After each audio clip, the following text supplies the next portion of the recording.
All right, give me the phone. The toilet's over. Who's on the phone? The toilet's overflowing.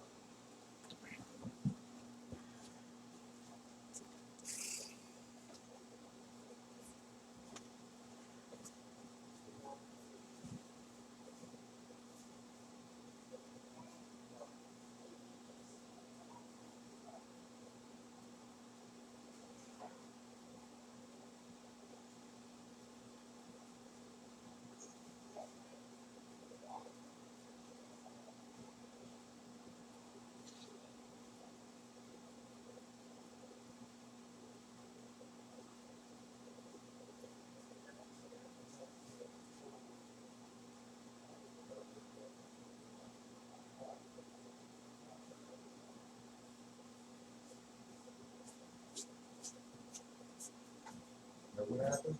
He gave me a standards of excellence Yeah. for free.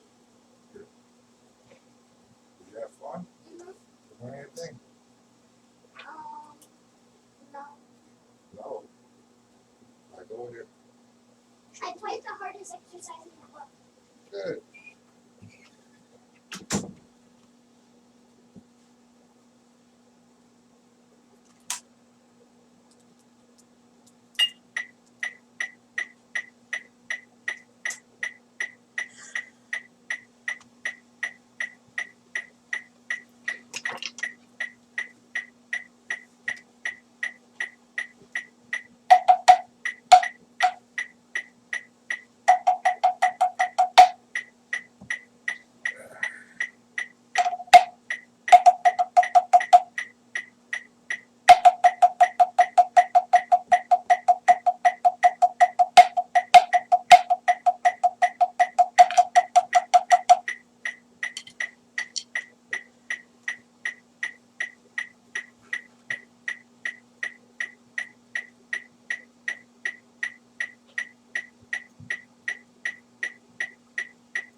Oh, blue.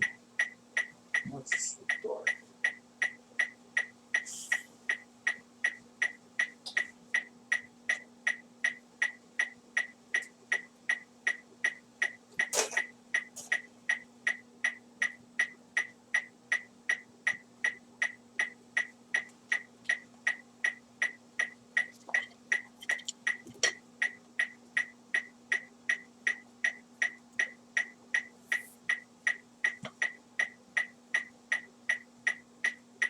Okay, anybody in there? Hello?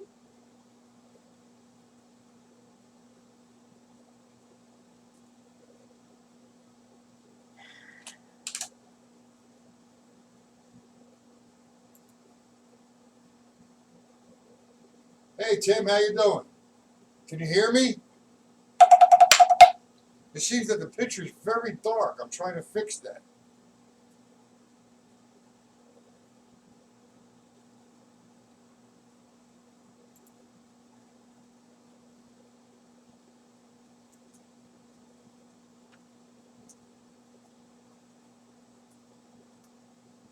picture is very dark. I'm not sure what that's from.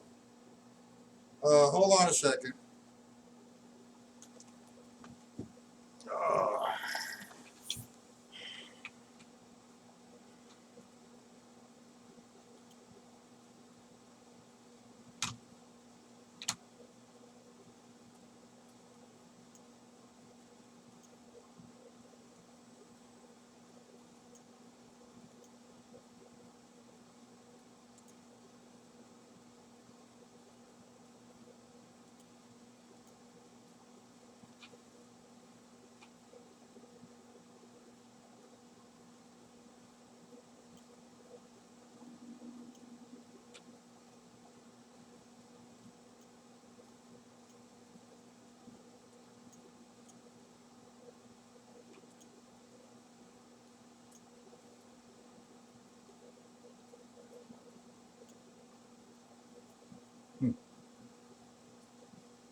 Uh,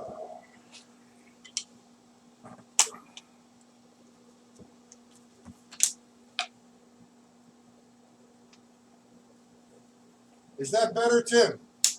I try to get it a little lighter. It should be better. Yeah, I had a good weekend. A lot of work, a lot of practicing. How about you?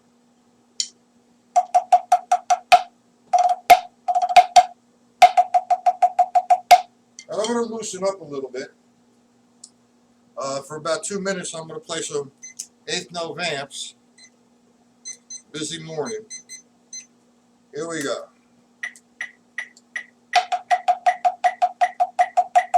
3, 2, 3, 4.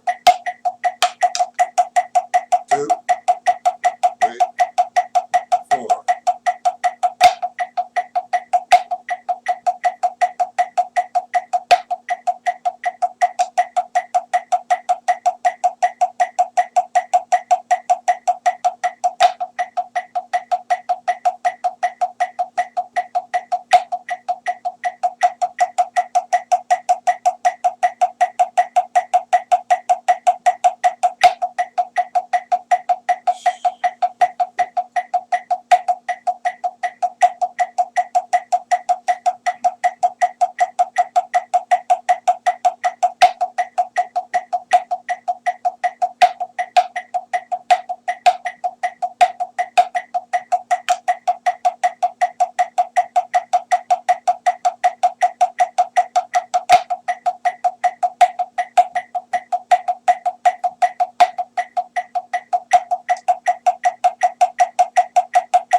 Okay.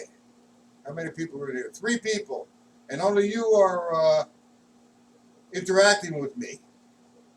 Okay. Well, for the other 2 people that are here, hello, how are you, and happy 5th of July. I'd say happy 4th of July. That was yesterday. Okay. And that's good, Tim. You had a couple gigs. You have fun? That's great. There's such a big delay on this. All right, anyway, what I want to do is some stick control formulas. I have a ton of them, and the one I like to, well, there's 2, 3, 4 of them that I'd like to use a lot. Now, as you just saw, I was playing eighth notes for a little period of time there at 160, just to loosen up a little bit. Now, a lot of people just think, well, they want to get fast, they want to get fast, they want to get fast. Well, it just doesn't work that way. What happens is speed will not exist unless you have control.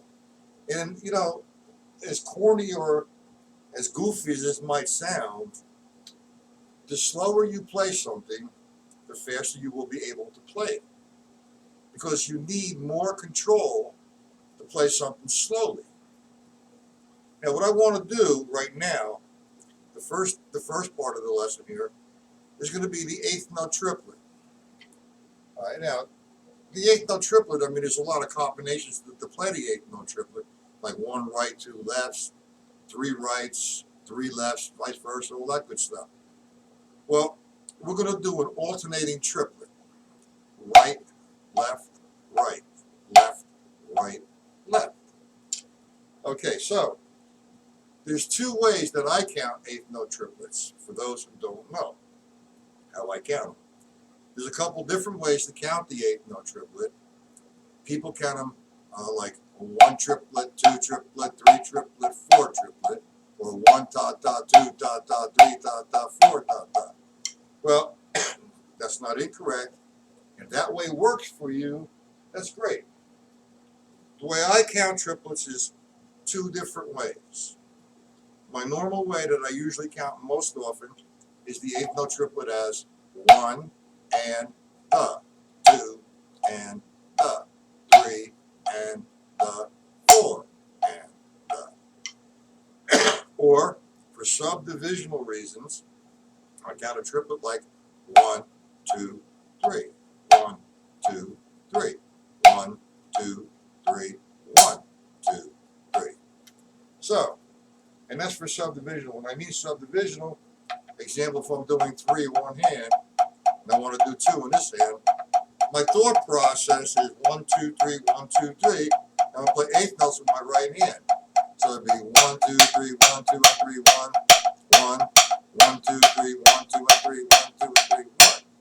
And I do that with 3 against 4, 3 against 5, 5 against 2, all that good stuff. So that's the way I normally count triplets.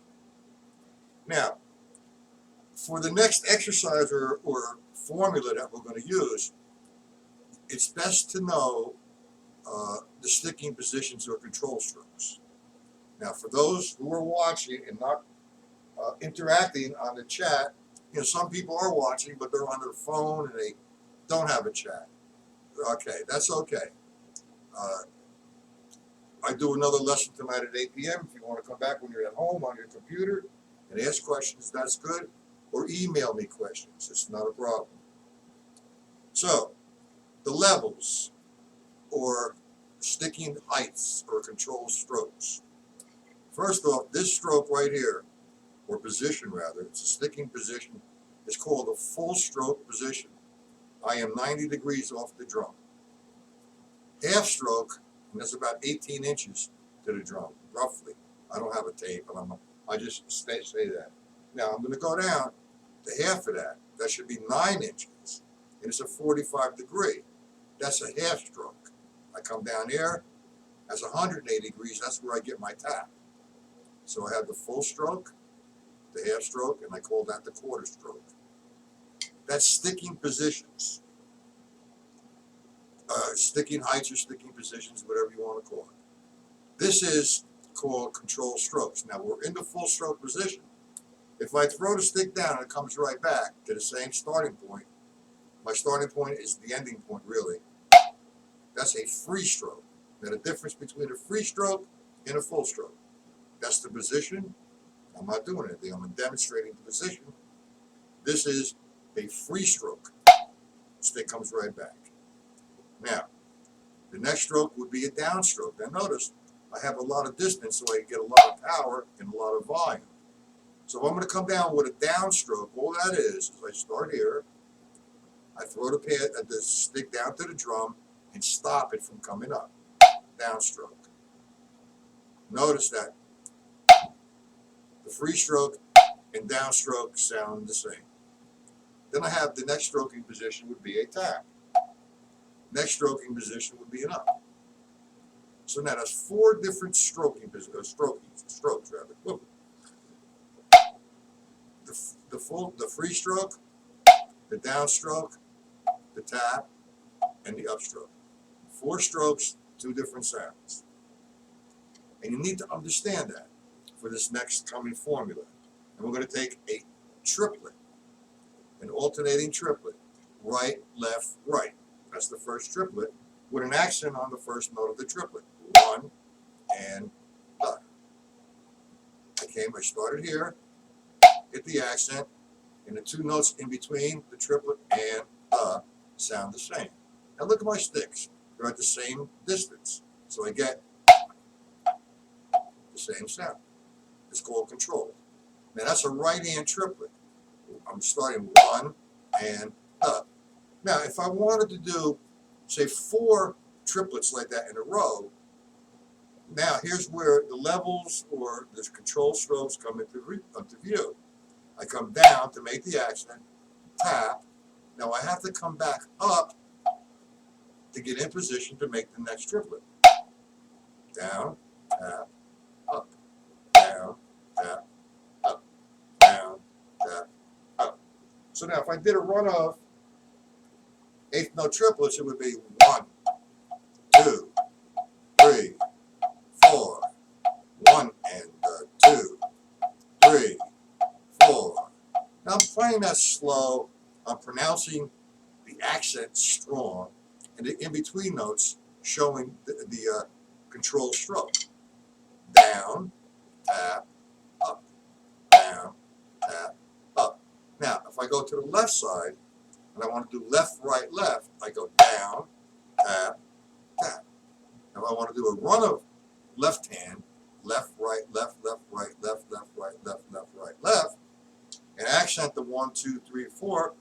I'm going to have this: down, tap, up, down, tap, up, down, tap, up, down, tap, up. Now, with this formula, I reference off the stick control book. What I do is I make R, become right, left, right. And I make left become left, right, left. So now I go into, I'm going to start this exercise on line 3, which the sticking pattern is right, right, left, left. So what that's going to tell me is I have 2 right-hand triplets, right, left, right, right, left, right, and then 2 left-hand triplets, left, right, left, right, left. Now, easy to play, but the slower you do this, the stronger you become, the cleaner sound you're going to get, and eventually you're going to move it at just about any speed you'd like. So here's what we have: 2 right hand, 2 left hand. Starting here, nice and slow. 1 and 2. Now look at me, I'm up. 3 and 4 and a little faster.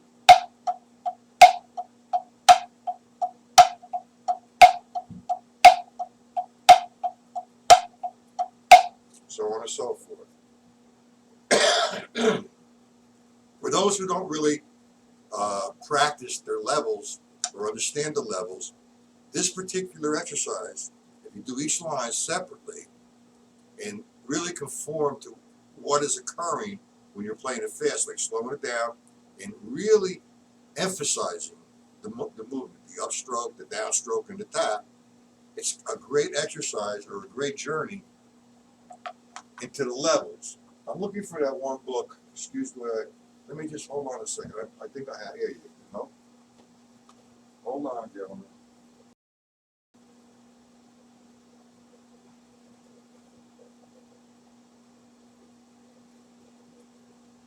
Why is it every time you need something, you can never find it? And when you're not looking for something, you keep moving it around. Anyway, the title of the book is The Level System. It was written by Jeff Johnson a couple years back. And he did a magnificent job explaining sticking heights into levels. What you're doing right here with me is just a basic concept. The full stroke, the downstroke, the tap, and the upstroke. But I'm starting all the way up here. I can start here with and call this my full stroke position, my half stroke position, and my quarter stroke. See that? Yeah.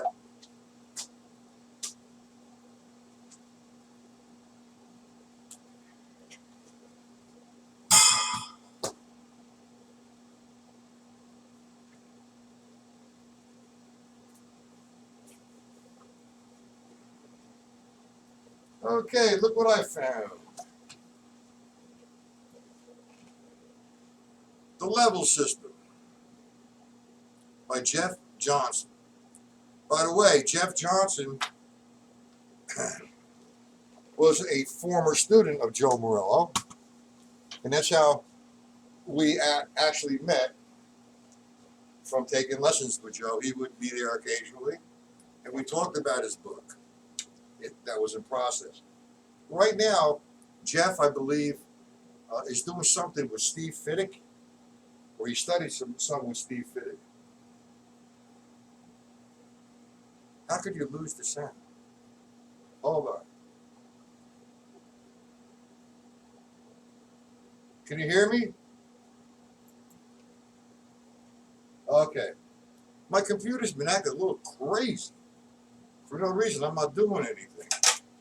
Anyway, he's studying with Steve Fiddick right now. And Steve Fiddick is, I believe, in Maryland, in Annapolis, or with the Navy band or the military. The guy is a magnificent drummer.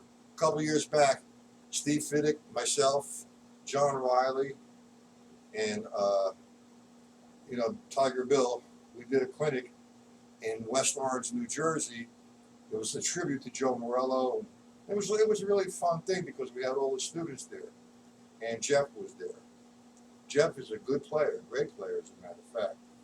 But anyway, let me get back to the triplets. I'm sorry, I rant and rave, and I go off to someplace. So now I'm going to do line 3, which is right, right, left, left, and I have 1 and 2 and 3 and 4 and 2 and 3 and 4. It's 2 left-hand triplets. 1, 2, 3, 4. 1, 2, 3, 4. 1, 2, 3, 4. 1, 2, 3, 4. 1, 2, 3, 4. Ah. Now I'll do that once I feel good about that. I'll do that for 3 or 4 minutes at a clip. Nice and loose, nice and relaxed, and maintaining the sound constantly. Make sure that that accent is consistent and the 2 notes in between the triplet are consistent. Okay? Now, I'll do the whole, say, page 5 of Stick Control Book when I'm in the mood or when I'm working on it. Let me do line 5, which is right, left, right, right, left, right, left, left. Okay, so now I have a right and a left. 1, 2. Now 2 rights. Now left, right, left, left, right, left, right, right, left, right, left, left. Great exercise for your hands. Back at 100. Here we go. 1, 2, 3, 4. 1, 2. Left, right, left, left, right, left, right, right, left, right, left, left, right, left, right, right, left, right, left, left, right. So on and so forth. You can move the tempo up to anywhere you feel comfortable. Okay. Any questions at this point? Do we understand what I've gone over with that formula?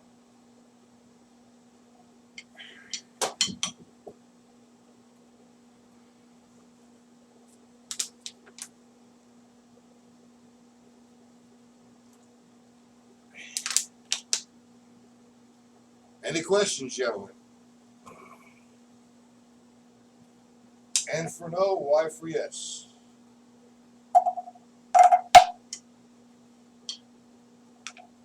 You have a question, Ted? What's your question? Now, this is only one dimensional that we're doing this. And by one dimensional, I mean we're just hitting on one surface. 1, 2, 3, 4. What is this?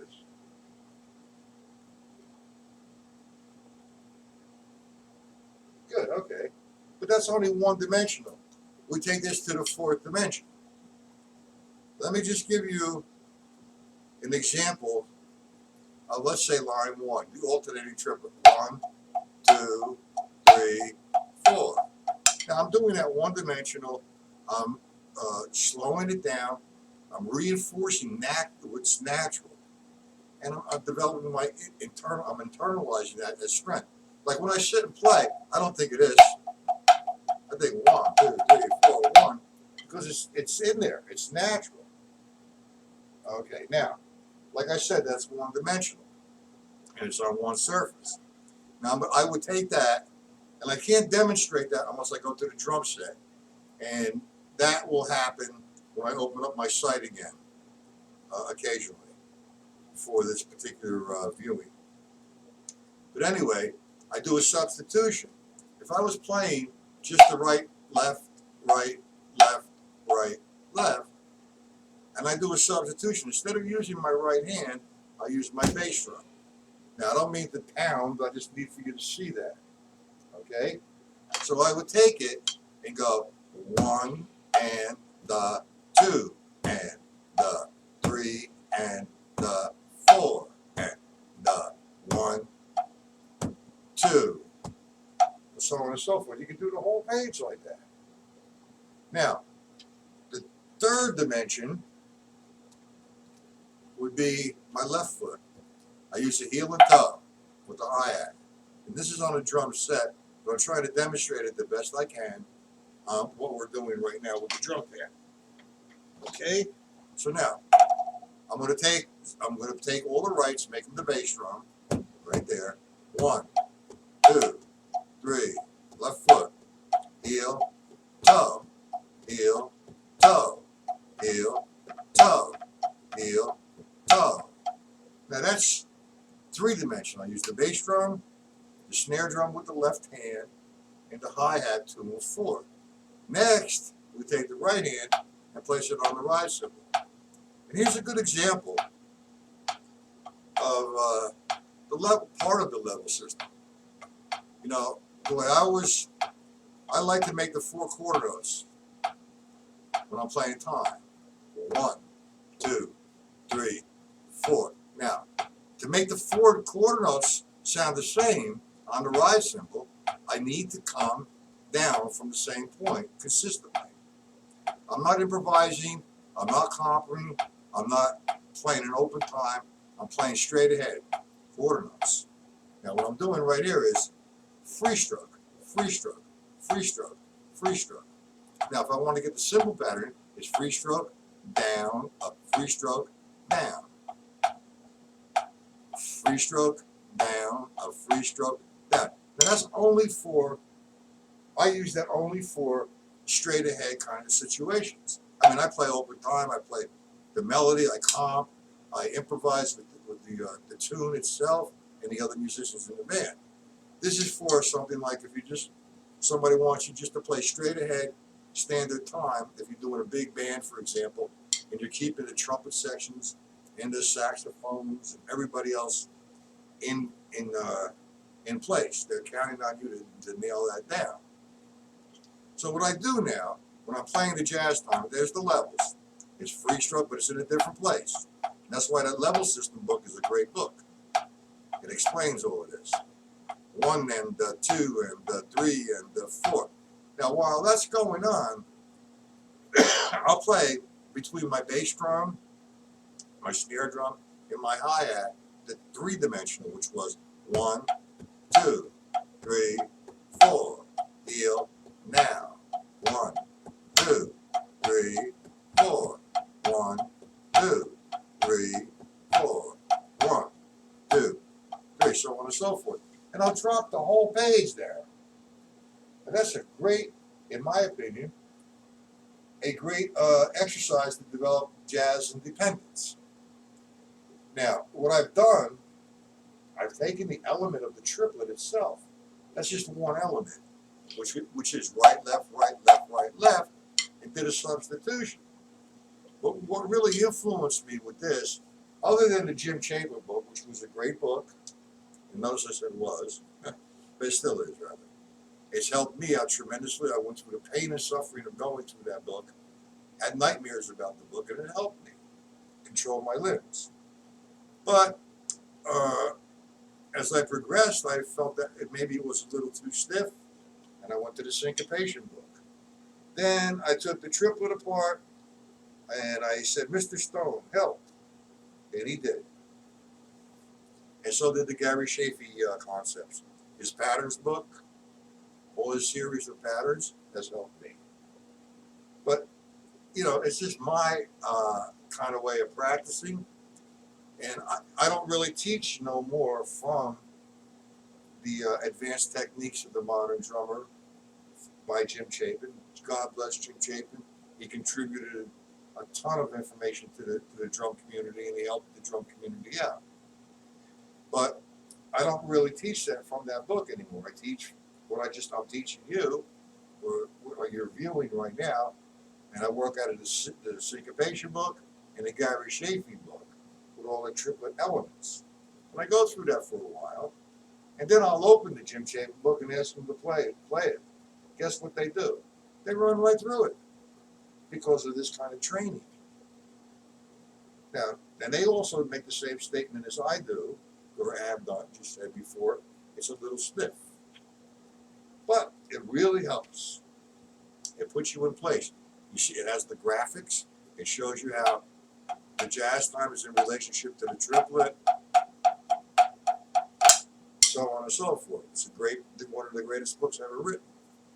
And the first, second, and third, one-dimensional, two-dimensional, three-dimensional, four-dimensional, I was inspired by four-way coordination, which was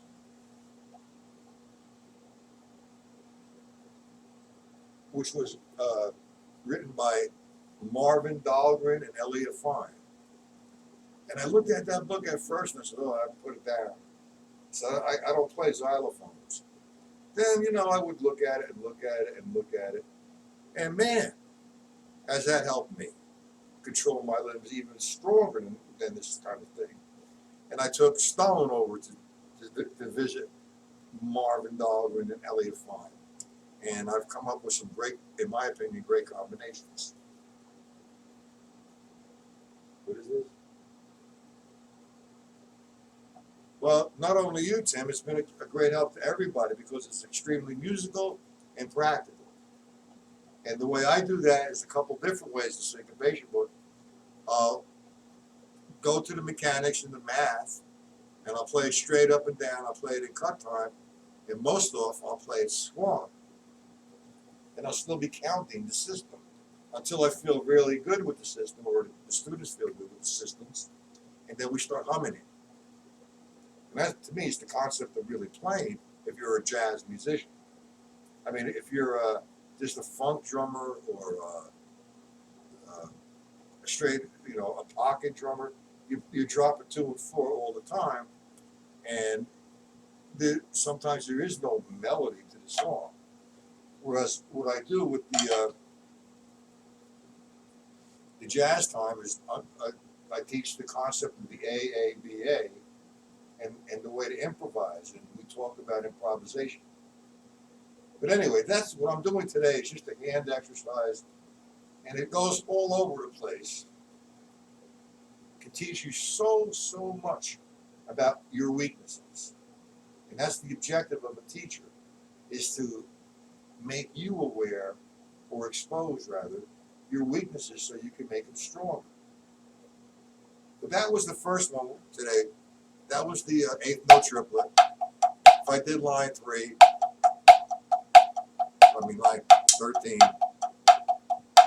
right, right, right, right, left, left, left, left. And that's one dimensional. I do that 2-dimensional, 3-dimensional, and 4-dimensional. Do we all understand what I mean by the 1-dimensional, 2-dimensional, 3 and 4-dimensional? Do we all understand that? If not, I'll get into it a little bit more. Now, we understand it. Good, Tim. Okay. Well, this thing's got to stop. Oh. Computer driving me crazy today. Come back. There you go. Okay. Now, the next movement is in Master Studies 2. Now, as everybody knows, or I made everybody know if they didn't know, is I had a long, long relationship with the great Joe Morello. I studied with him on and off for about 30 years. And it was a period of time that I did go to him once a week, or when I wasn't on the road, or I had time for a lesson. And when I did go to him constantly, once a week for a period of time, we wouldn't play games. I mean, you can call it a game. But we came up with all different ways to do the stick control book, which I'm sharing with most of you, and most of them are mine as well. Now, this one here that I want to do now is in Master Studies 2. And this is one that him and I worked over, and I presented to him, and he took off on it. And it's the paradiddle. If everybody is familiar with some of my videos, I get a lot of feedback that I'm trying to change the language, meninga, banga, all that stuff, and I'm not. You know, if I, for example, what is this? Daniel Glass is on Skype. Hold on. Ah, gentlemen.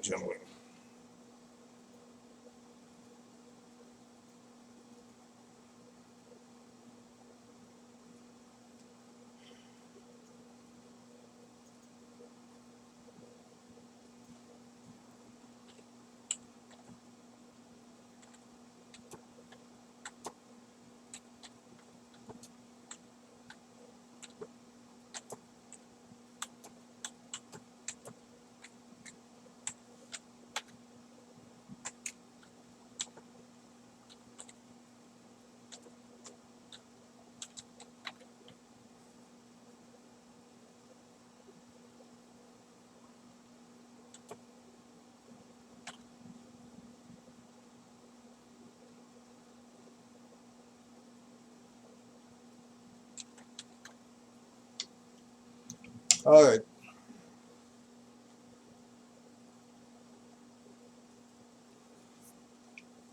That was Daniel Glass on Skype. I invited him. He said he's teaching. And I said, so what? Did everybody see that the other day? On Skype? I mean, Daniel Glass's show, the third.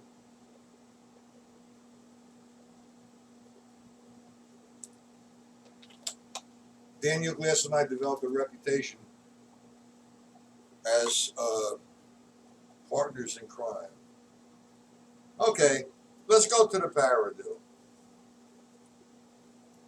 Like I said, I always get in trouble for things like this. And this is why I come to terms with what I do. Example, a 5-stroke roll. If I start off right, left, we have right, left, right. That's a 5-stroke roll, a right-handed 5-stroke roll. If I start with the left, that's a left hand. So if I play right, left, over and over again, 5-stroke rolls, I consider that alternating.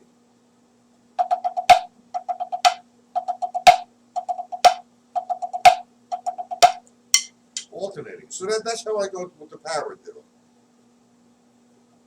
If I do paradiddles like this, to me that's alternating. I start with the right, start with the left. Start with the right, start with the left. Why are we losing sound? Am I back?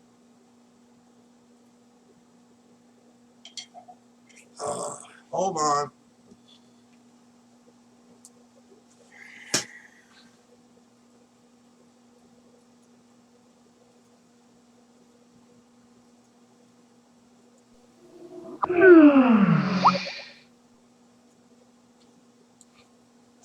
Hello, testing 1, 2. Can you hear me?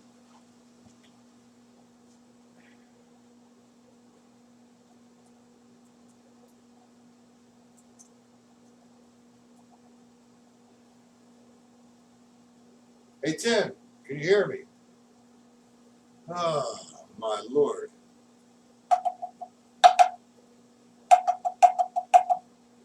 All right, hold on. Oh, you're bunga.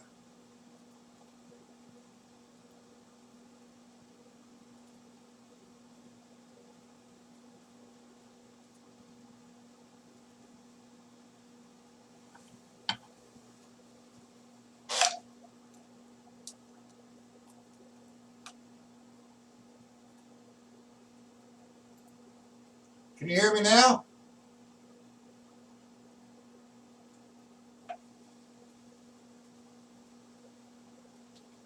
Testing 1, 2, testing.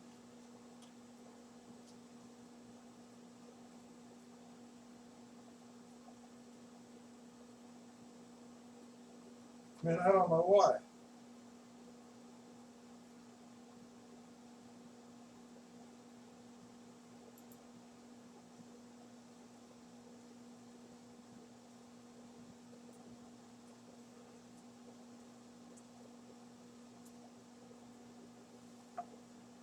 Testing 1, 2, 3, 4, testing.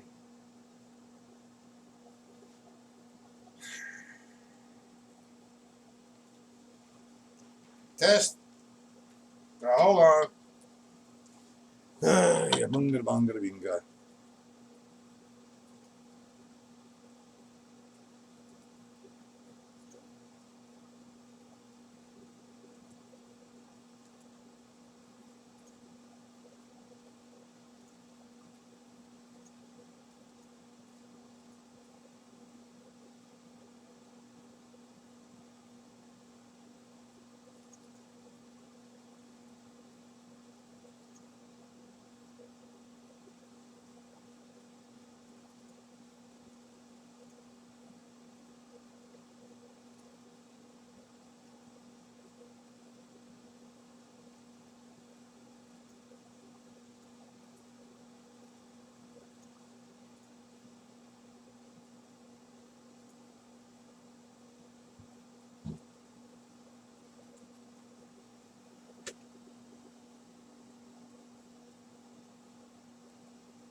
Testing 1, 2, testing.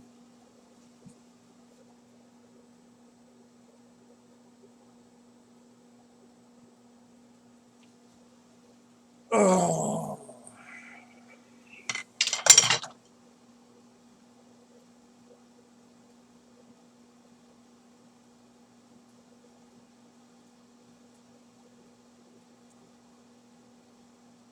Testing 1, 2, testing.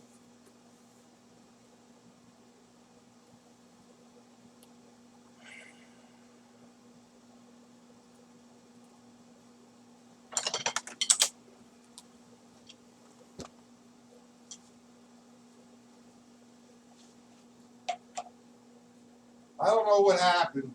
and I don't know what's happening, but I really try. Anyway, let's go back to the paradiddle. Don't touch anything, Tim, please. The paradiddle. Right, left, right, right. Action on the first stroke. That's a right-hand paradiddle. Then you have the left-hand paradiddle. Left, right, left, left. Then you have the alternating paradiddle. You have right, left, right, right. But notice I'm up. You get in position to nail the action. That would be down, up, tap, tap. Down, up, tap, tap. Now I consider that the alternating. I consider that the alternating paradiddle. No speed, just relaxed. We're not going to go so on and so forth. All right? Now, if I wanted to do a run of right-hand paradiddles, this is what I would have. Right, left, right, right. But look at the level position. It's going to be down, tap, tap, up. Down, tap, tap, up. Down, tap, tap, up. To me, that's a run of right-hand paradiddles. If I want to do left, it's on the left side. Left, right, left, left. Left, right, left, left. Left, right, left, left. Now, I use R as a right-hand paradiddle. Example, if I went to line 13, 4 rights would be 1, right, 3, I'm going to get a position for a left. The second part, left, left, left. Now, would you like for me to break that down somewhat slower? With downstroke, tap, tap, up. Right, left, tap, up. Well, you understand it. Honestly, the slower you do this, the better off you're going to be. The faster it will become. Because it takes a lot more control to do it slower. And when you have more control, that makes you stronger to be able to play faster. Okay? So, you have, and this, like I said, it's in master studies too. You have right, right, left, left. Yeah, I'll pull a line out. Let's do, I don't know, line 11. Line 11 would be right, left, left, left. Right, left, left, left. So I have right, left, left, left. Right, left, left, left. Right, left, left, left. Now, I'd like to make this statement before I continue. This, by no way or no means, is the molar system. I have no idea what the molar system, it overlaps this system that I'm doing. This system was, George Lawrence Stone used this. Notice I'm using the wrist. I'm not using the arm motion. If I'm doing triplets, if I want to pump the action out, I use this. That's not a whip. That's a pumping motion. Same thing here. That's not a whip. So I really don't subscribe to what they call molar. And I have arguments about it, and I decided, well, I can argue until I'm blue in the face, and I can't convince anyone that there's no such thing. God bless Jim Chapin. If it wasn't for him, nobody would know who Sanford Moeller was. And I did some research on Sanford Moeller, and this is the way he held his left stick. And this is the way he held his right stick, like a baseball bat. And there were field drummers that he learned from that would pounce or pound the drum. So they have to come up from here, like so. So that doesn't, this is just a natural way to play. This is the laws of physics. For every action, there's an opposite reaction. I throw down, it comes back. I throw down, it comes back. The distance, momentum, weight, velocity, all that good stuff. All right, but anyway, do you understand the paradiddle concept? I'll do line third. What was that? Let's do line 11. Right, left, left, left. Right, left, left, left.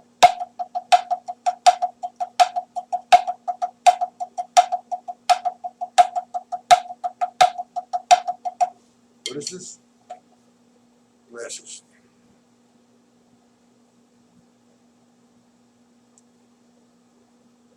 Well, why, thank you, Tim.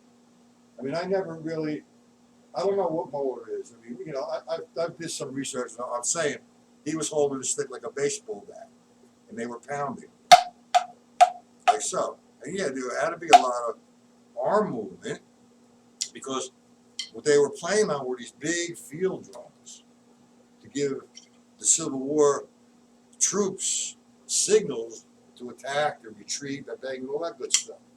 So I mean, I don't really want to get into it. I get so many arguments. I recently got into not a dispute, but a discussion with Don Famularo about this. And I honestly don't see anybody playing what they call, this with today's drummers. I don't see that. All right, listen, I got to close this up because there seems to be something wrong with the computer today. Hey, Tim, could you come back at 8 o'clock tonight?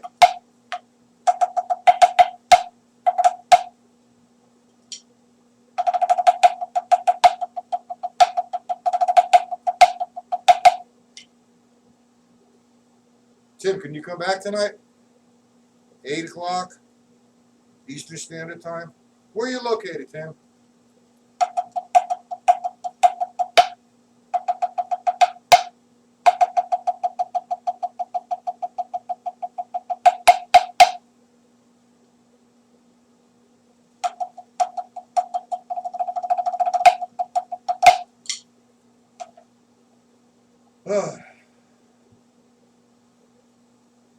All right, 8 o'clock tonight.